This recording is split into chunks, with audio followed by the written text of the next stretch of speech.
শুভ সকাল বন্ধুরা, আজকে নিয়ে এসেছি একটা দারুণ রান্নার রেসিপি। এটা হলো ওলের ডাঁটা, আর এটা আমার বাড়ির উঠানে হয়েছিল।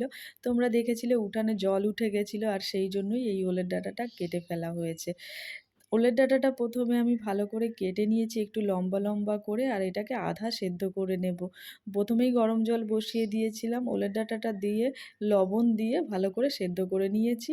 তারপর কড়াইয়ের মধ্যে তেলে কালো জিরে ফোড়নে দিয়ে আর থেতো করা রসুন দিয়ে ওলের ডাঁটাটা দিয়ে দেবো। তারপর লবণ আর হলুদ দিয়ে কিছুক্ষণ নাড়িয়ে চাড়িয়ে ওলের ডাঁটাটা আবারও সেদ্ধ হতে দেব।